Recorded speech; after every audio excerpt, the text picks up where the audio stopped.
हरे कृष्णा। आज की कथा में आप सभी भक्तों का हार्दिक स्वागत है। भगवान श्री कृष्ण और श्रीमती राधा रानी की कृपा सदैव आप और आपके समस्त परिवार पर बनी रहे। इससे पहले के सभी अध्याय सुनने के लिए, वीडियो को लाइक करने के लिए और बहुत ही प्यारे प्यारे कमेंट्स करने के लिए आप सभी भक्तों का दिल से बहुत बहुत आभार। और जिन भक्तों ने आज से पहले वाले अध्याय नहीं सुने हैं तो इस अध्याय को सुनने के बाद, इस कथा को सुनने के बाद पिछले अध्याय जरूर सुन लीजिए। भगवान श्री कृष्ण और श्रीमती राधा रानी की प्रेम की एक सच्ची कहानी। एक बार की बात है, भगवान श्री श्याम सुंदर माता अंबिका के मंदिर गए और उनसे प्रार्थना करने लगे, हे अंबिके, आप मुझ पर कृपा करो। माँ बोली, गोविंद, आप यहाँ आए हो, सायं में यशोदा मैया आपका इंतजार कर रही होंगी। अब भगवान श्री कृष्ण कुछ नहीं बोले। तब माता अंबिके बोली, ठीक है, मैंने आपका एक रूप मैया के पास स्थापित कर दिया है ताकि आपकी माँ आपकी विरह में रोवे ना। तब माँ अंबिका बोली, अब आप बताओ कन्हैया, क्या प्रार्थना है आपकी। कन्हैया बोले, एक बात बताओ माँ, सारे विश्व में सबसे कोमल वस्तु कौन सी है। माँ बोली, कन्हैया, इस दुनिया में सबसे कोमल जो दो वस्तु है वो मैंने बनाई है, एक श्री राधा रानी और दूसरे आप श्री कृष्ण। कन्हैया आश्चर्यजनित अवस्था में बोले, माँ, ये तो मैं जानता हूँ कि श्री राधा रानी अति कोमल है, पर मैं भी कोमल हूँ, ये तो मुझे आज पता चला है। आज आपसे एक विनय करता हूँ, मुझे आशीर्वाद दीजिए माँ। तब माँ अंबिका बोली, कन्हैया, भला आपको आशीर्वाद की क्या ज़रूरत है, फिर भी बताओ कन्हैया, आपको कौन सा आशीर्वाद चाहिए। तब श्याम सुंदर कान्हा जी ने कहा, हे अंबिका माँ, एक आशीर्वाद दीजिए, बस एक आशीर्वाद। जैसा आपने कहा कि मैं अति कोमल हूँ, तब मुझे आशीर्वाद दीजिए कि मैं जो चाहूँ वही बन जाऊँ। माँ मुस्कुराई और बोली, जाओ कन्हैया, आपको दे दिया मैंने वो आशीर्वाद, आप जो चाहोगे वही बन जाओगे। कन्हैया अति प्रसन्न हुए और अपने घर चले गए। तब कन्हैया ठीक श्री राधा रानी के सम्मुख पहुंच गए। कन्हैया श्री राधा रानी के आभूषणों की तरफ देखते हैं जो कि श्री ललिता जी सजा रही थी श्री राधा रानी को। तभी श्री कृष्ण ने सोचा कि ये आभूषण कितने कठोर हैं जो मेरी राधा रानी को कष्ट देते होंगे। वो इन कठोर आभूषणों को पहन जरूर लेती हैं, लेकिन केवल और केवल मेरी प्रसन्नता के लिए कि मैं सुखी रहूं। परंतु इतनी सुंदर और इतनी कोमल श्री राधा रानी को इन आभूषणों की क्या आवश्यकता। ये देखो, ये कर्ण झुमका कैसे इनके कोमल कानों को कष्ट दे रहा है। गले में लंबा हार तो देखो, इतनी कोमल, और ऊपर से लंबा हार, कैसे झुकी झुकी चल रही है मेरी कोमलांगी राधा। साड़ी तो देखो कितनी भारी, नथ बेसर कोमल नासिका को जकड़ कर बैठी है। तब श्री कृष्ण बोले, अंबिका माँ ने मुझे कहा है कि मैं अत्यंत कोमल हूँ इस पूरी सृष्टि में, और अब तो मैंने उनसे वरदान भी ले लिया है कि मैं जो चाहूँ वो बन जाऊँ। तब कन्हैया जी उसी समय अपने एक रूप से श्री राधा रानी के सारे आभूषण बन गए।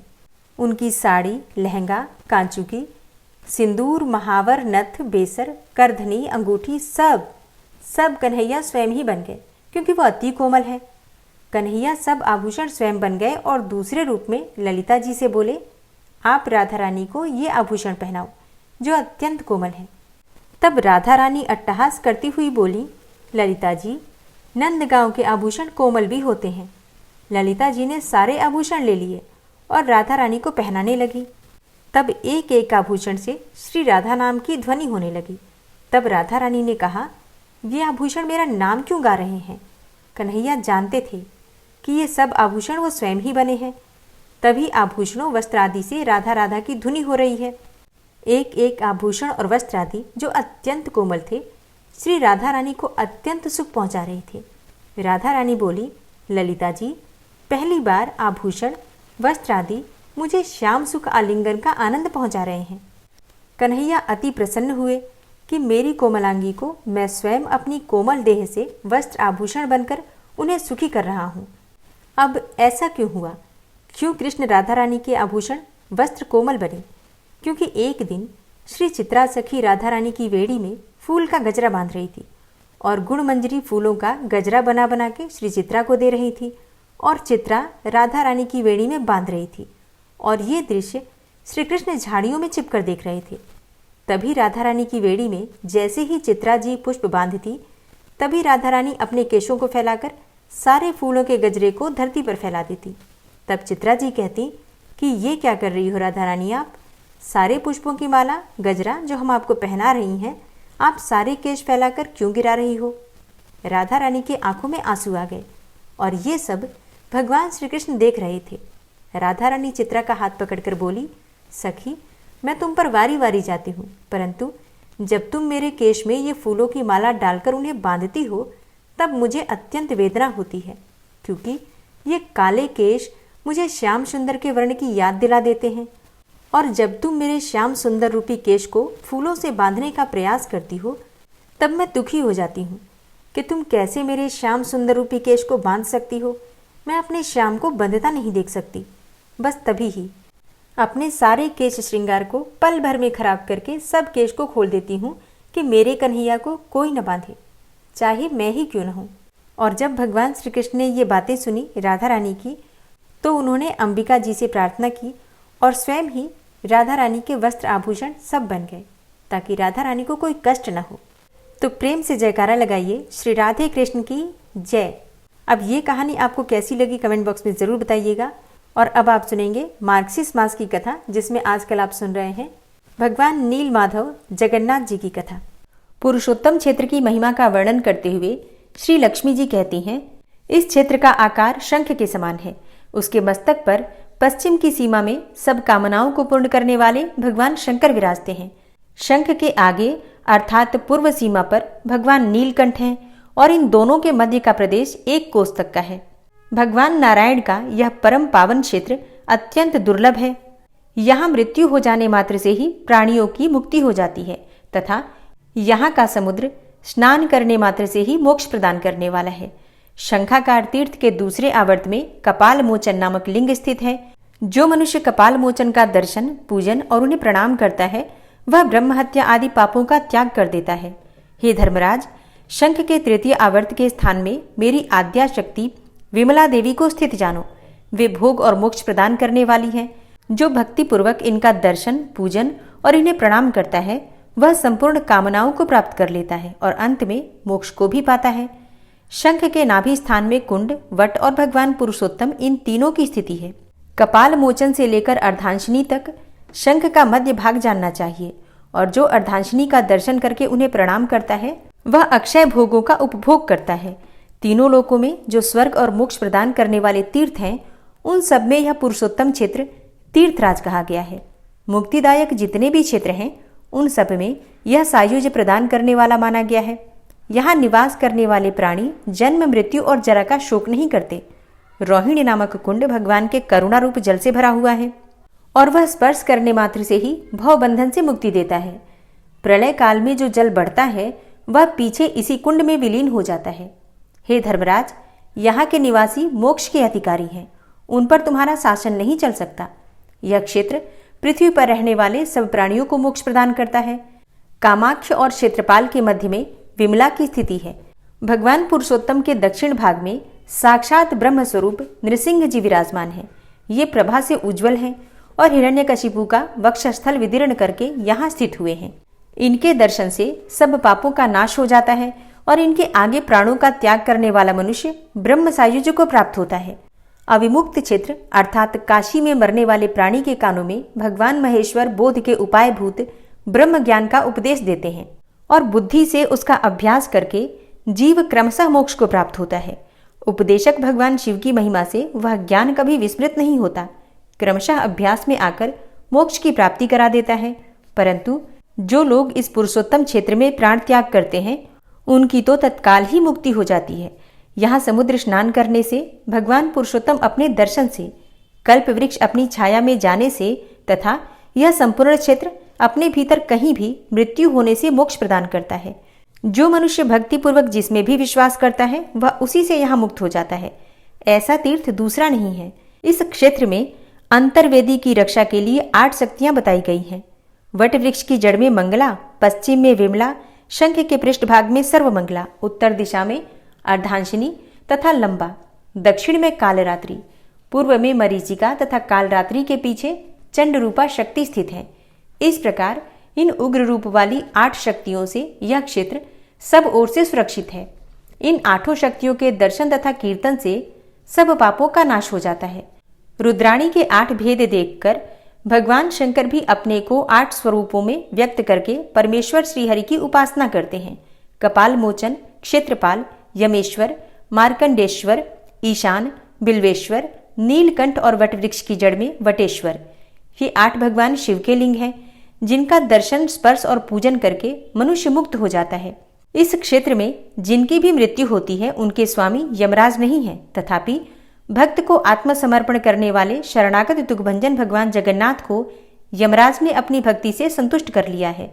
इसलिए मेरे और सुदर्शन चक्र के साथ भगवान विष्णु स्वर्ण बालुका से आवृत होकर न त्यागने योग्य इस उत्तम तीर्थ में अदृश्य भाव से रहेंगे। यमराज से ऐसा कहकर लक्ष्मी जी ने आगे खड़े हुए ब्रह्मा जी से कहा, सत्ययुग में राजा इंद्रद्युम्न होने वाले हैं, जो भगवान विष्णु के परम भक्त तथा शास्त्रों के विद्वान होंगे। हे प्रजानाथ, उस राजा पर अनुग्रह करने के लिए भगवान एक काष्ठ से उत्पन्न होकर 4 प्रतिमाओं के रूप में अभिव्यक्त होंगे। काष्ठ की उन प्रतिमाओं का निर्माण स्वयं विश्वकर्मा करेंगे और तुम इंद्रद्युम्न पर प्रसन्न होकर उन प्रतिमाओं की स्थापना कराओगे। श्री लक्ष्मी जी की यह बात सुनकर ब्रह्मा और यमराज दोनों प्रसन्न होकर अपने अपने स्थान को चले गए। फिर पुरुषोत्तम क्षेत्र की महिमा का बार बार स्मरण करके विस्मय और हर्ष से उनके शरीर में रोमांच हो आता था। हे मुनियों, इस समय इस क्षेत्र में इंद्रद्युम्न की भक्ति से संतुष्ट होकर नील मेघ के समान श्याम सुंदर शंख चक्र गदाधारी भगवान काष्ठमय शरीर धारण करके संपूर्ण लोकों का उपकार करने के लिए नीलाचल की गुफा में विराजमान है। करुणा सागर भगवान काष्ठ निर्मित बलभद्र, सुभद्रा तथा सुदर्शन चक्र की प्रतिमाओं के साथ स्वयं भी दारुमय विग्रह धारण करके शरणागतों की पीड़ा का नाश करते हैं। उनका दर्शन करके मनुष्य पापों के सुदृढ़ बंधन से भी मुक्त हो जाता है। भगवान विष्णु का यह परम उत्तम स्थान अत्यंत गुप्त है तथा वह अलौकिक प्रतिमा लौकिक रूप से प्रकाशित है। राजा इंद्रद्युम्न को दारुमय शरीर धारण करने वाले भगवान ने वर दिया है। भगवान दीनों और अनाथों के एकमात्र शरण है। भवसागर से पार उतारने के लिए नौका है और उनके चरण समस्त चराचर जगत के लिए वंदनीय हैं। वे ही सबके परम आश्रय हैं। भगवान नारायण संपूर्ण जगत की उत्पत्ति के स्थान तथा सृष्टि और संहार के कारण हैं। वे समस्त पापों को छुड़ाने वाले तथा सब आपत्तियों का नाश करने वाले हैं। विभूतियों का प्रसार करने वाले तथा सब योगियों को वरण करने वाले हैं। संपूर्ण जीवों का भरण तथा अखिल विश्व को धारण करने वाले भी वे ही हैं। वे सब भाषाओं को बोलते और समस्त दुष्कर्मों का विनाश करते हैं। हे मुनीश्वरों, तुम अनन्य भाव से उन्हीं भगवान श्रीहरि की शरण लो। वे चेष्टा रहित काष्ठ शरीर धारण करके भी दिव्य लीला विलास करने वाले हैं। थोड़ी सी भक्ति करने पर भी मनुष्यों के 100 अपराध क्षमा करते हैं। इस विषय में जैमिनी जी एक कथा कहते हैं कि कुरुक्षेत्र में उत्पन्न हुए एक ब्राह्मण और एक क्षत्रिय दोनों मित्र थे। दोनों ने प्रेम पूर्वक प्रदेश की यात्रा की। उनका आहार विहार एक ही था। दोनों सदाचार के मार्ग से भ्रष्ट हो चुके थे और मोहवश शास्त्र निषिद्ध आचरण करते थे। स्वाध्याय, वसटकार, स्वधा अर्थात श्राद्ध और तर्पण, स्वाहा अर्थात यज्ञ, इनसे वे कोसों दूर थे।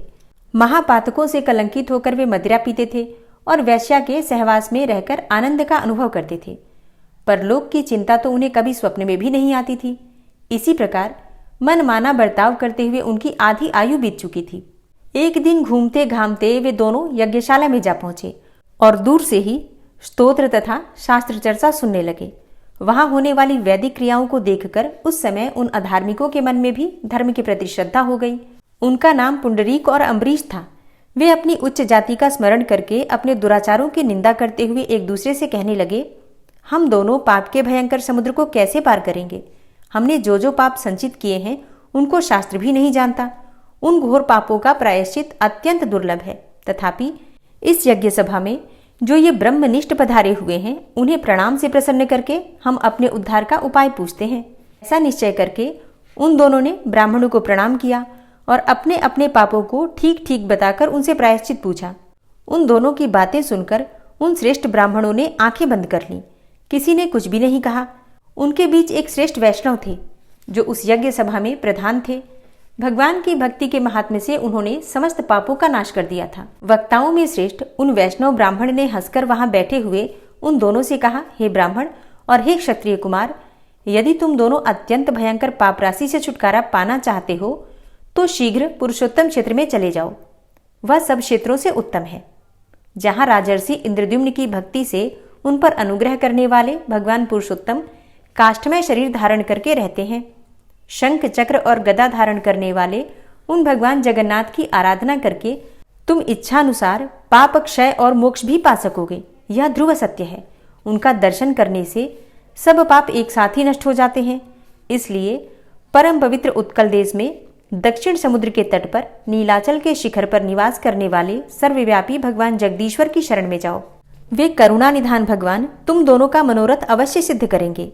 वैष्णव महात्मा के इस प्रकार आदेश देने पर वे ब्राह्मण और क्षत्रिय अत्यंत हर्षयुक्त होकर उसी मार्ग से पुरुषोत्तम क्षेत्र को चल दिए। जय जगन्नाथ। पुंडरीक और अम्बरीश ने किस प्रकार से भगवान को प्रसन्न किया, ये सारा वृतांत आप कल की कथा में सुनेंगे। श्री राधा कृपा कटाक्ष स्तोत्र। मुनीन्द्र वृंद वंदिते त्रिलोक शोक हारिणी प्रसन्न वक्त्र पंकजे निकुंज भूविलासिनी व्रजेन्द्र भानुनंदिनी व्रजेन्द्र सूनु संगते कदा करिष्यसि मां कृपा कटाक्ष भाजनम्। अशोक वृक्ष वल्लरी वितान मंडपस्थिते प्रवाल बाल पल्लव प्रभारुणांध्रि कोमले वराभय स्फुरत्करे प्रभूत संपदालये कदा करिष्यसि मां कृपा कटाक्ष भाजनम्।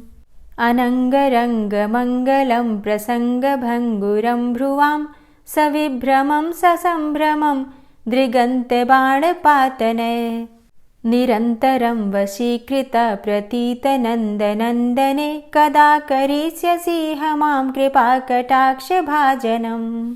तडित्सुवर्ण चंपक प्रदीप्त गौर विग्रहे मुख प्रभा परास्त कोटि शारदेन्दु मंडले विचित्र चित्र संचर चकोर शावलोचने कदा करिष्यसि मां कृपा कटाक्ष भाजनम्।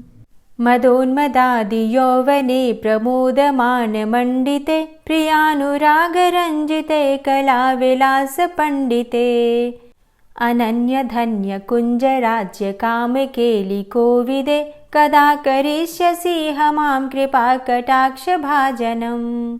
अशेष हाव भाव धीर हीर हार भूषिते प्रभूत शात कुंभ कुंभ कुंभि कुंभ सुस्तनि प्रशस्त मंद हास्य चूर्ण पूर्ण सौख्य सागरे कदा करिष्यसि मां कृपा कटाक्ष भाजनम्।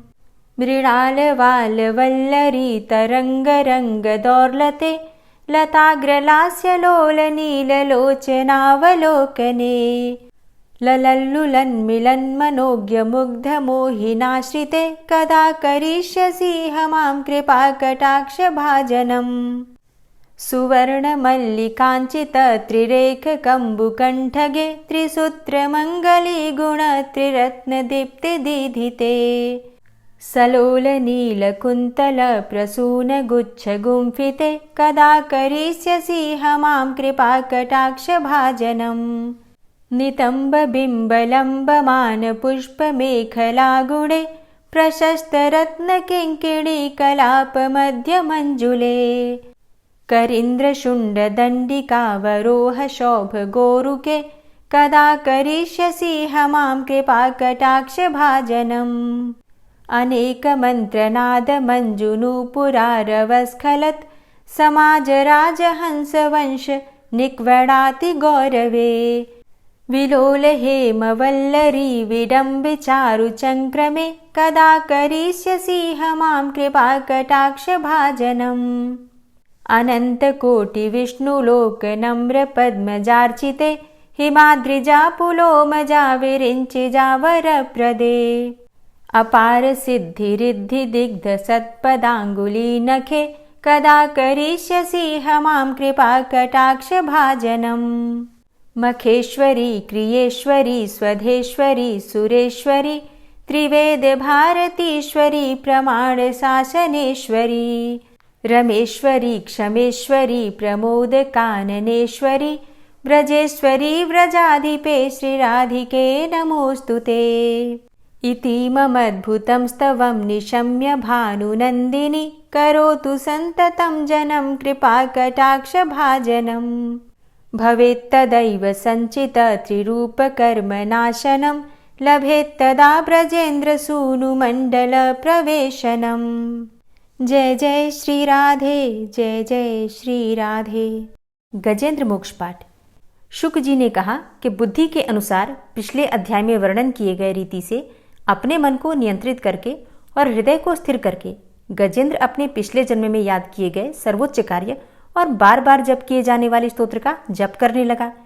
गजेंद्र ने मन ही मन श्री हरि को ध्यान करते हुए कहा कि जिनके प्रवेश करने से शरीर और मस्तिष्क चेतन की तरह व्यवहार करने लगते हैं, ओम द्वारा लक्षित और पूरे शरीर में प्रकृति और पुरुष के रूप में प्रवेश करने वाले उस सर्वशक्तिमान देवता का मैं मन ही मन स्मरण करता हूँ, जिनके सहारे ये पूरा संसार टिका हुआ है और जिनसे ये सारा संसार अवतरित हुआ है, जिन्होंने प्रकृति की रचना की है और जो खुद उसके रूप में ही प्रकट है, लेकिन उसके बावजूद भी वो इस पूरी दुनिया में सर्वोपरि और श्रेष्ठ हैं। ऐसे अपने आप और बिना किसी कारण के भगवान की मैं शरण में जाता हूँ। अपने संकल्प शक्ति के बल पर अपने ही स्वरूप में रचित और सृष्टि काल में प्रकट एवं प्रलय में अप्रकट रहने वाले इस शास्त्र प्रसिद्धि प्राप्त कार्य कारण रूपी संसार को जो बिना कुंठित दृष्टि के साक्ष्य रूप में देखते रहने पर भी लिप्त नहीं होते, चक्षु आदि प्रकाशकों के परम प्रकाशक प्रभु आप मेरी रक्षा करें।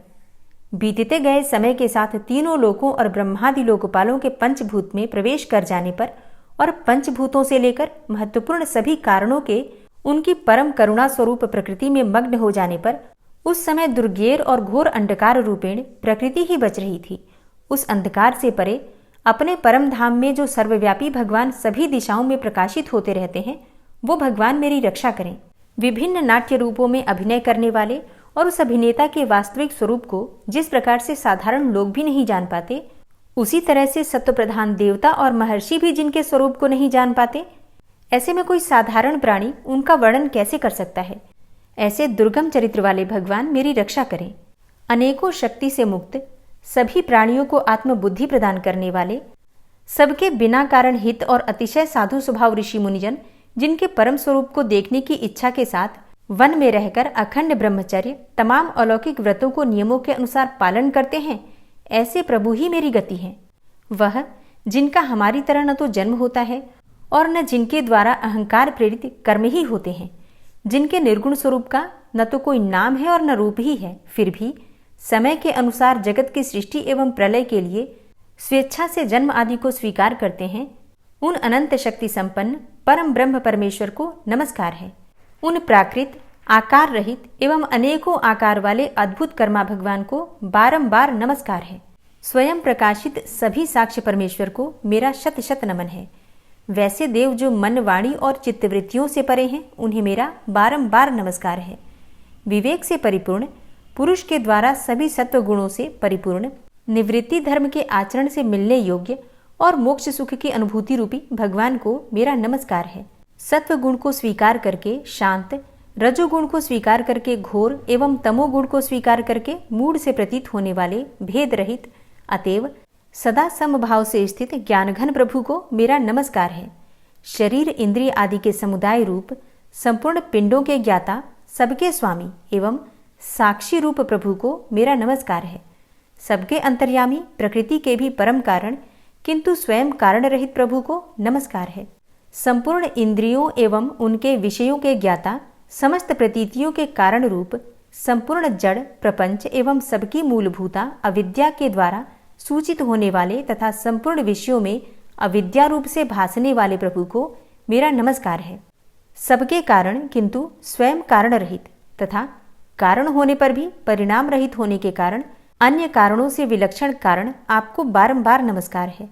संपूर्ण वेदों एवं शास्त्रों के परम तात्पर्य, मोक्ष रूप एवं श्रेष्ठ पुरुषों की परम गति भगवान को नमस्कार है।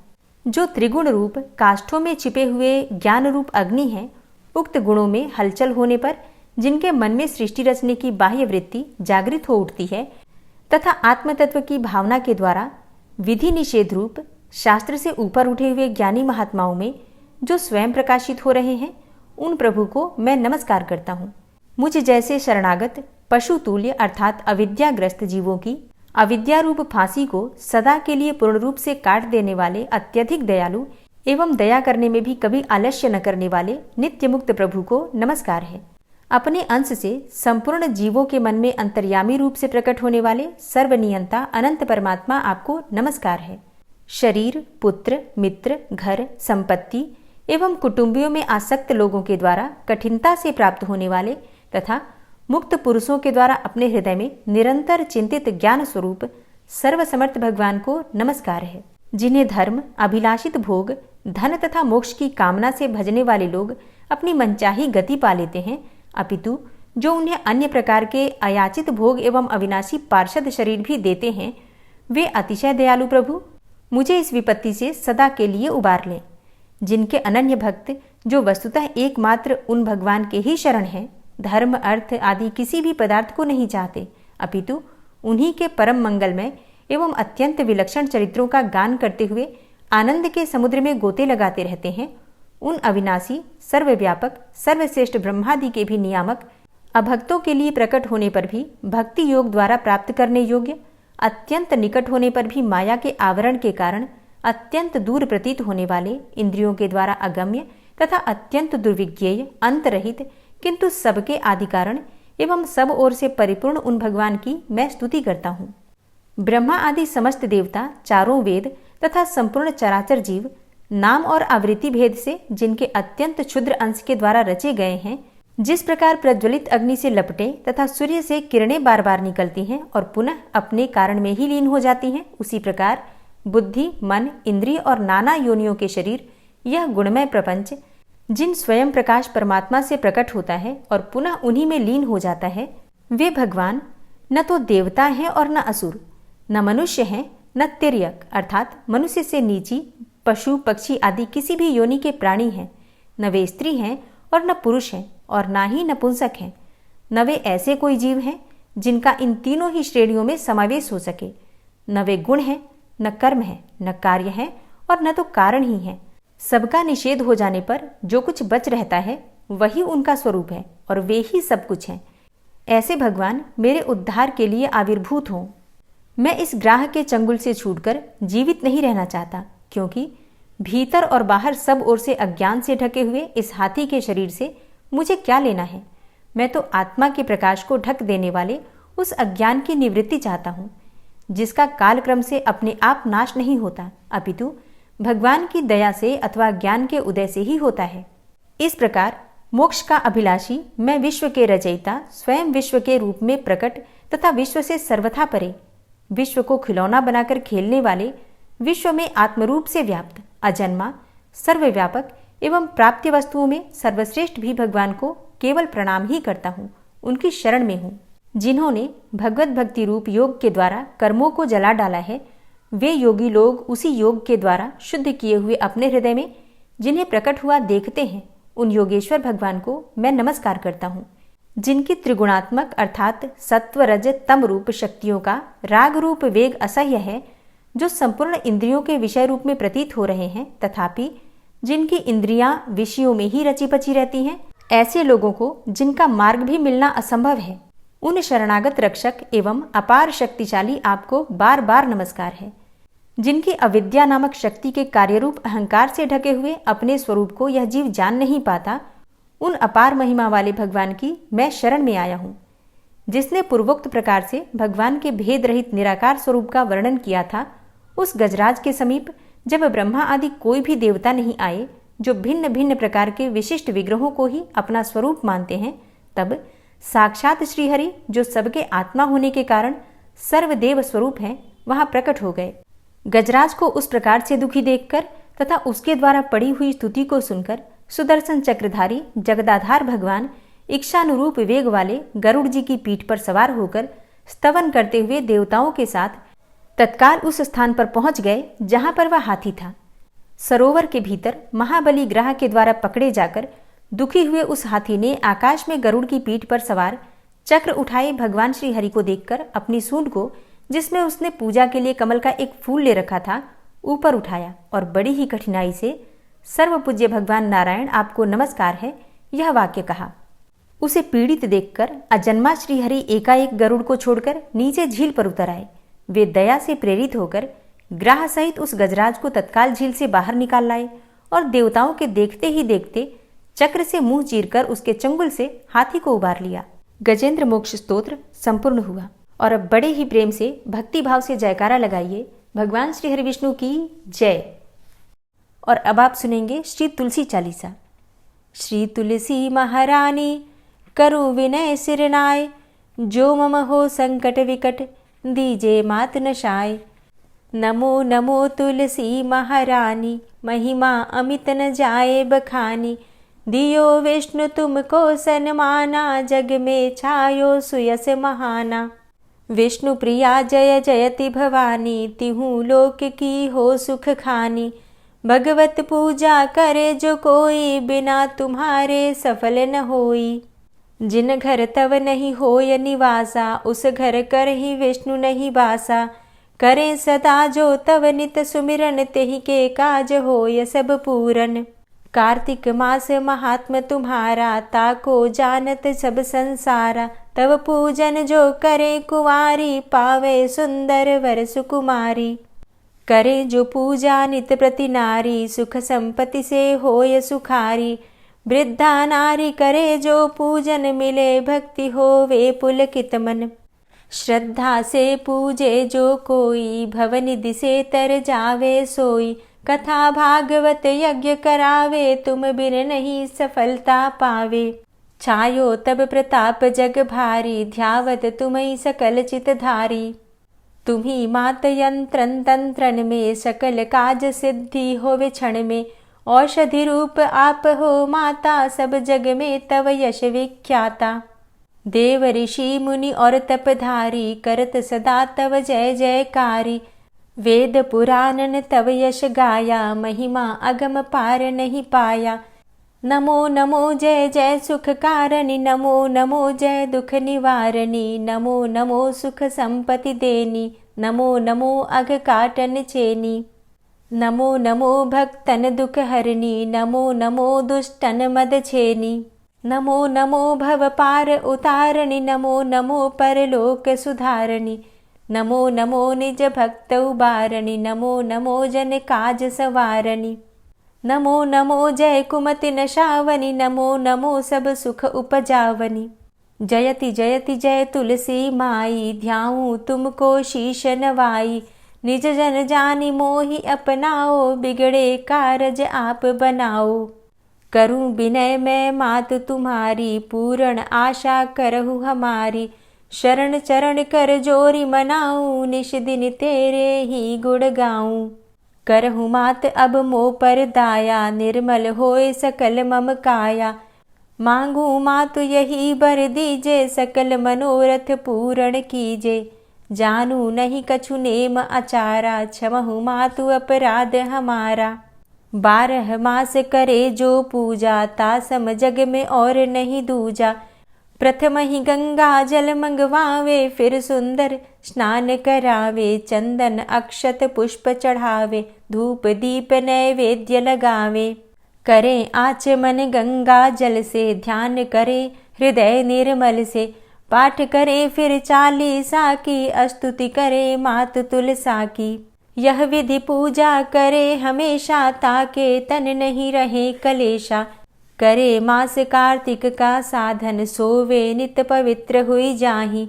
है यह कथा महासुखदाई, पढ़े सुने सो भव तर जाई। यह श्री तुलसी चालीसा, पाठ करे जो कोय। गोविंद सो फल पावही, जो मन इच्छा होय। तुलसी चालीसा संपूर्ण। और अब आप सुनेंगे तुलसी महारानी की आरती। तुलसी महारानी नमो नमो, हरि की पटरानी नमो नमो। तुलसी महारानी नमो नमो, हरि की पटरानी नमो नमो। धन्य तुलसी पूर्ण तप कीनो, धन्य तुलसी पूर्ण तप कीनो। शालिग्राम की बनी पटरानी नमो नमो। तुलसी महारानी नमो नमो, हरि की पटरानी नमो नमो। जाके पत्र मंजरी कोमल, जाके पत्र मंजरी कोमल, श्रीपति कमल चरण लपटानी, नमो नमो हरि की पटरानी, नमो नमो तुलसी महारानी, नमो नमो। धूप दीप नैवेद्य आरती, धूप दीप नैवेद्य आरती, पुष्पन की वर्षा बरसानी, नमो नमो हरि की पटरानी, नमो नमो तुलसा महारानी, नमो नमो।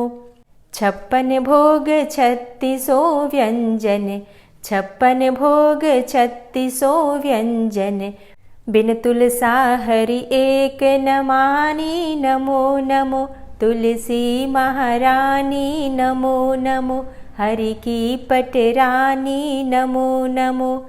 सभी सखी मैया तेरो यश गावे, सभी सखी मैया तेरो यश गावे, भक्ति दान दीजे महारानी, नमो नमो तुलसा महारानी, नमो नमो हरि की पटरानी, नमो नमो।